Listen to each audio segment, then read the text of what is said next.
Taking up to 2 p.m., everybody wants a Jonathan Kuminga update. Alan, talk to your sources.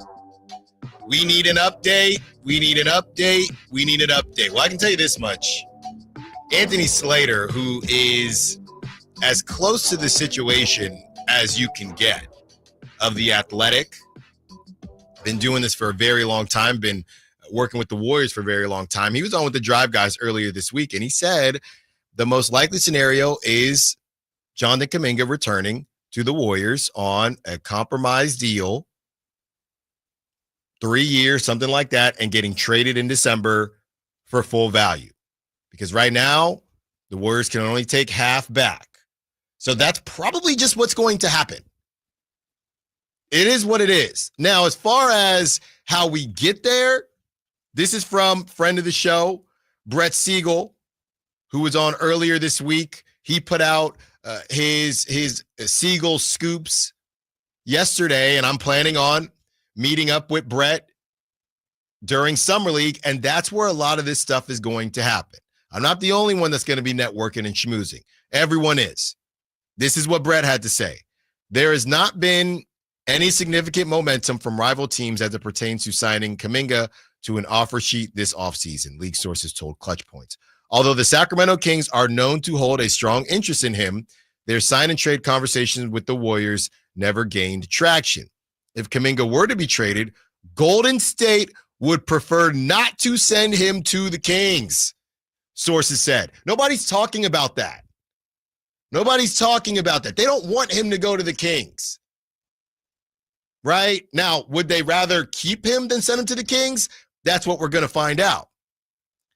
He continues, other teams previously mentioned as suitors for Kuminga have yet to seriously pursue him in free agency.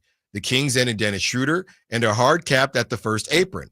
The Miami Heat have also hard capped themselves at the first apron by trading for Norman Powell. Both teams would need to clear significant salary to make a serious push for Kuminga. All signs continue to point in the direction of a short-term reunion between Kuminga and the Warriors. Once Golden State comes to term with Kuminga, they will begin rounding out their roster with experienced veterans who have held out to this point in free agency. The Al Horfords of the world, DeAnthony Meltons, guys like that. That's me adding that in. Back to the article. With Summer League starting on Thursday, Kuminga and his camp are expected to meet with Warriors officials and other teams in Las Vegas, sources said.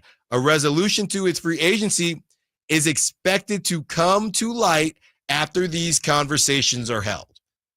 So, as it stands right now, before these conversations happen, most people close to the situation are of the mindset that Jonathan Kuminga will return on a short-term deal. Now, if they have a conversation during Summer League and it doesn't go well, and he says, "Hey, I might sign the qualifying offer," which could essentially screw both of us. I could just say, whatever he wants to do, and he doesn't want to do the short-term thing, then we will see what happens from there. But it's really the best situation for both sides because Kuminga can take his pay raise that he so much wants, and the Warriors in December can move him at a better value, at a much easier value and a much easier, cleaner way to get this done. If they want Malik Monk makes 18. Jonathan Kuminga, let's say he makes 22, 23. The Warriors sent, maybe it's Devin Carter, I don't know. Or the Kings send Devin Carter, Malik and Devin for one Jonathan Kuminga. That money would work based on what Jonathan Kuminga gets. I don't think he's getting over $25 million, but you never know. And if it's on a short-term deal, I don't see the Warriors doing that, but that's not source information. That's just my thought. I know 75 for 3 years has been thrown around, so maybe he gets there. Either way, the Kings can find, with Malik Monk bringing in 18, the Kings can find other players, the Terrence Davis of the world, guys like that to get there. So that can happen in December. So if you're the Kings as well, you can see a couple months of what you have. Obviously, it's not a lot of time, but they fired a coach after a couple months. So maybe after a couple months, they say, okay, we're at 25 games, whatever it is. Let's see what we can do with Kuminga. We don't like how this looks. Maybe Malik doesn't like the amount of time he's getting. Whatever it is, right? Maybe it's not Malik. Maybe it's DeRozan. Maybe the Warriors have a change of heart and say, we need to close. Who knows? But December 15th is where this stuff is going to open up if the Warriors sign into a short-term deal. And in the short term, Jonathan Kuminga and his camp are going to meet with the Warriors and their camp to see if they can come to a resolution, which guys like Anthony Slater feel like is going to be a 3-year deal with no intention of Jonathan Kuminga being in the Bay after that December 15th deadline to where things open up. That's just what it is. That's what it is. Now, other people in these streets can try to hype up things and make it seem like something's going to happen. But at the and that's what happened all this past weekend. But at the very, very, I guess, least, if you will, if anything happens, or at the very soonest, anything that's going to happen is going to happen at least once Summer League gets kicked off. Now, I know some Summer League stuff. I know they're doing the NBA Creator League and things like that with Marcellus Howard, who's really big in the YouTube space. I'm trying to get him on the show. He's going to be doing stuff. I know that starts today, but obviously games and everything kicks off on Thursday. The who's who of the NBA is going to be there. Got Bronny, you got Cooper Flag. So a lot is going to happen within these next couple of days. Maybe we find out something this weekend. Right? But if they decide we're going to just come to this short-term deal, then Kings fans and any fans that are interested in Jonathan Kuminga, that next date for you would be December 15th. That's just how the rules go. The only thing that could change is if that meeting, based on what we're hearing, is if that meeting goes horribly and they decide, okay, we're willing to move somebody else in addition to make, because as we've talked about, based on the rules that are currently set, if you wanted to do the Malik Monk deal right now, Jonathan Kuminga would come to the Kings. The Warriors would only be able to send out or receive half of that. So it would be about, let's call it 12.5. Now, if they're bringing back Malik Monk, that math right there is about $6 million. So then they would have to send at least $6 million back to the Kings. So they'd be losing Guy Santos or maybe even Buddy Hield, who I know makes $9 million. They'd be losing Kuminga. They'd be losing Kuminga and a rotation player for Malik Monk. Why do that when they can just wait for December? But it's also not that simple either, because now that Sacramento just made the salary matching, they made the Dennis Schroeder signing a sign and trade and not using the mid-level exception, Sacramento now has to salary match. So they would have to get a third team involved to take one of the contracts into space that they have. So even if the Warriors could theoretically do that, the Kings would still have to send Malik Monk or someone making $15 million to another team just to make the matching happen, which is why before the Dennis Schroeder signing got announced, they were trying to work on a sign and trade that sent Malik to Detroit, because that was going to clear the space necessary to execute a Jonathan Kuminga sign and trade. So with all that being said, not to get too nerdy like we've been talking about, with all that being said, that's why this thing is probably going to go to December. That's just what it is. I would love to sit here and tell you that Jonathan Kuminga, I'm hearing that it's close. I'm not going to do that because that's not true from what I am hearing. This stuff is all out there. got hot. How hot it got, I don't even know. Right? Brett Siegel said it didn't even get that hot. We had him on Monday or Tuesday. Go check it out on YouTube. So this is just what it is. It was, people were getting ready for some fireworks on the 4th of July. They had their barbecues ready. But the reality is nobody was in front of Bel Air purchasing the fireworks. They drove past the stand. Maybe they slowed down at the stand. Maybe they got out their car. But nobody ever picked up fireworks. Nobody ever got their Venmo ready. Nobody ever got their debit card, their Apple Pay. Never got that close.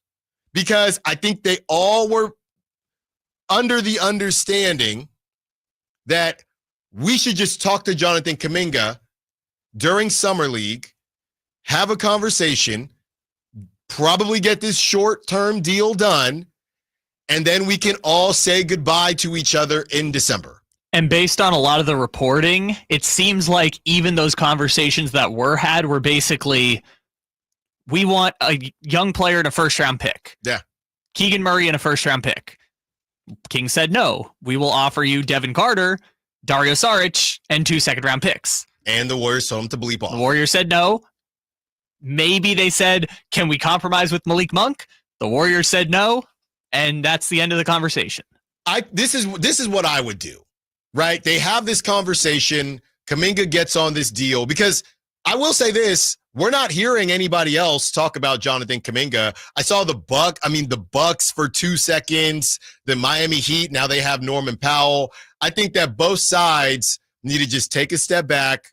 Jonathan Kuminga probably needs to do, you know me, I'm old school here. He probably needs to do another sit down with Anthony Slater and say, hey, I'm willing to do whatever I need to do. I'm getting paid $22 million. We feel good about it, but it is what it is. I'm not saying he's got to walk back the I'm the man stuff, but he needs to soften it up a bit. That's the last time we heard from Jonathan Kuminga. Now, I will say this. With the December 15th conversation being had, that still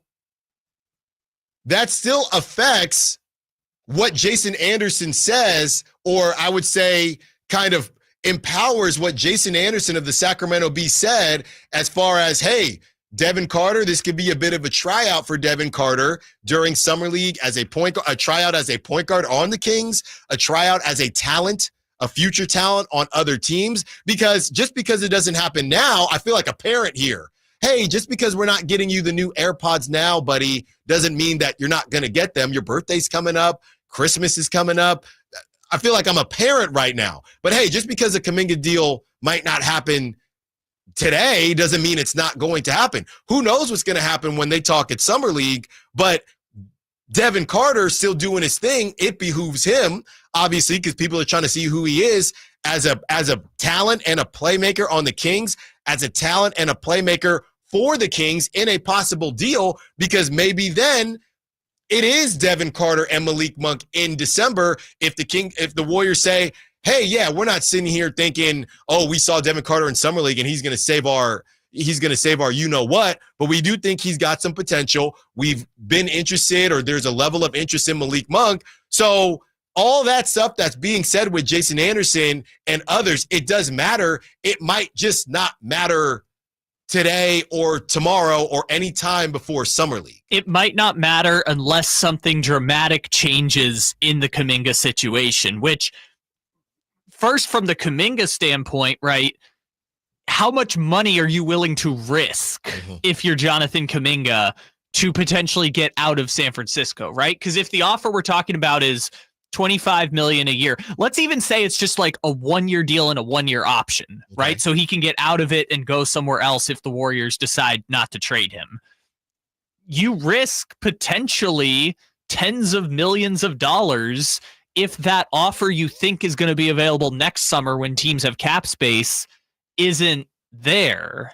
And if it's the 3-year 75 that Anthony, was it Slater or Brett Siegel mentioned before, the 3 for 75, I think it was Slater. I thought it was Slater, but yeah, don't quote me. If that's the theoretical deal that he's offered, are you going to risk potentially $50 million guaranteed if you sign on the dotted line to take a 1-year deal at 14 or 15 million to then opt out of it and get to free agency next year. This is a really tough situation for Kuminga because you kind of just have to take the money and hope that it's all going to work itself out, unless you're really willing to risk that $50 million guaranteed to hopefully get that on the back end. And that's why he will probably end up coming back to the table with the Warriors, because there's just so much money on the table. Yeah.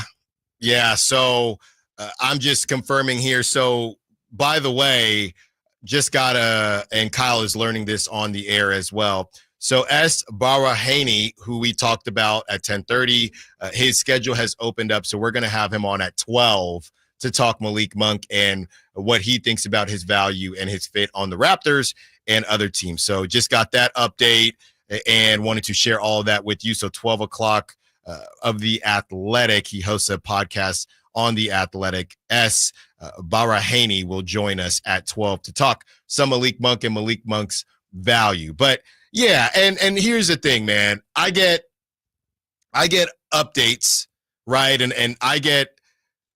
And by the way, I don't have a photographic memory, but I have whatever's left of a photographic memory. So a lot of these numbers, I see a lot of these numbers, and I don't know all of your names unless you say your name. But there are people that'll reach out and say, Alan, we want a Kuminga update. And then you have people that chime in. I know you're running around, dropping your iguana off at the vet or whatever it is. And they say, can we move on from Kuminga? Why are we still talking about this? So look, it is what it is. It's a 4-hour show. And look, we're talking about the offseason with the Kings here. There's no way we're doing a 4-hour show with 90% of it on the Kings and not talking Jonathan Kuminga. Sorry. Well, and I think the underlying part of the Kuminga is if they don't end up with Kuminga, which Anthony Slater said is like 75% a possibility at this point, the Kings are going to add another player. They still have a $14 million mid-level exception and an open roster spot. They're going to add another guy. Now, which player they're going to add, we're not exactly sure. We know they're connected to Russell Westbrook, but they also need some help at the forward position. Well, let me tell you this, because S is going to join us at 12:30. We are bumping up the free agent that everybody needs, that everybody wants. He is the answer. Bradley Beal. It is not. How tall is Bradley Beal? Does he that's pass? A great question. Does he pass the Monty McNair, Wes Wilcox test? I think he's perfect. I think he's 6. It probably says 6'4", but he's probably 6'3". On his Basketball Reference, Bradley Beal is 6'4". Yeah, he's 6'3", which is perfect. Bring him home. Where's Monty now with the Clippers? Yeah. Guess who's going to sign Bradley Beal? It's the Clippers. He has a type, ladies and gentlemen. Let me get not oxtails and cornbread, but can I get a combo guard? Get a combo guard, 6'3", lax defense. Oxtails, ribs. Preferably a bad contract. That's my type. That's Monty's type. Bad contract is a plus. Doesn't have to be a bad. We'll take 6'2" guys of all shapes and sizes and contracts, but bad contract would be preferable. Let's see what we can do here. But that's the update on Jonathan Kuminga. 916 says Kuminga is so overrated. I hope the Kings stay away from that headache/head case. Now, I don't know how we got there with Jonathan Kuminga. 916 says, a different 916, wouldn't even want Kuminga here on the MLE. He doesn't fit. Empty stat cashing bum. Okay. Mm-hmm. Oh, we didn't have to read that one. Well, this is what people are saying. That was a little rude. This is what people are saying, man. 916. This might work in the Kings' favor by not getting Kuminga right now. More time to evaluate Devin Carter's value since we aren't too sure what it is. I agree. Again, we see Summer League. That gives you a couple months of the season to where, okay, you're sitting there, you're battling it out with Clifford for playing time or whoever it is is Devin in the rotation in December? Because I think that matters. But isn't that a little bit disappointing if What part? the former 13 pick in the draft, who was supposed to be a top 10 guy before the medical issues came out? I know it was a weak draft class, but like the former lottery pick is by year 2 fighting for playing time in the rotation at 23 years old. Is it though? I mean, he was the 13th pick. He wasn't the 3rd. I get that those picks like that, like you said, that draft was supposed to be trash. Right. And picks, I guess my point is like it picks 10 through 30. You kind of got a 50-50 shot that player's ever going to be an NBA player. So in theory, either Devin Carter or Nick Clifford, who are both picked between pick 10 and 30, one of them should hit. But I guess Black hit. I'm headed to Vegas. I've seen Black hit 5 times in a row. I guess it's just disappointing that you're not the team that's going to get both of them, especially because we haven't even seen if Nick Clifford is going to be anything in the NBA yet, right? So I guess it's just disappointing to potentially know right off the bat one of those two guys is not going to be a long-term contributor on the Kings. You know what this is, too, and maybe it's possible they both do. I do think we're getting real redundant here. But you know what this is, too? We love kind of talking about PR and how certain players have bad PR. Like I said, Dennis Schroeder has bad PR after he fumbled that bag. Karl Anthony Towns has terrible PR because he's got 4 voices. DeAndre Ayton has terrible PR. Ayton has terrible PR. I think that some of this, and I'm guilty of it, too. I think that Devin Carter has some bad PR with amongst Kings fans, not the NBA, because I don't think the NBA is really talking about Devin Carter, but I think that there's a couple of things. Nobody necessarily wanted the pick, right? The person who made the pick got fired pretty quickly, right? And then on top of that, he didn't really play. So Devin Carter is, to your point, the whole disappointing thing, Devin Carter is fighting a lot heading into this season. And, he's talking to his pops, who obviously played in the league. And, his quote was his pops got traded a lot. So they've talked about it. And his pops is going to help work him through. But this is going to test him. And he's either going to come out on the other side and people are going to say it was Nick Clifford who couldn't find time. Maybe both of them are really good, and it's a good situation for the Kings. But I think that Nick Clifford is being looked at differently than Devin Carter simply because most people didn't want the Devin Carter pick, and the dude who picked them and the front office that picked them, one's in Utah and one's in LA. Yeah, and I guess the counter to that also is for a team that is contending, you hope that young players do get pushed to the back burner because that means the players that are on the team are playing well, right? Mm-hmm. You don't have time for development of young players because your proven NBA guys are doing well. And the Kings have a lot of those now with Dennis Schroeder, Malik Monk, Zach LaVine, DeMar DeRozan, all of which play basically the same position. Throw Keon Ellis in there. They all play basically the same position as Devin Carter and Nick Clifford. Mm-hmm.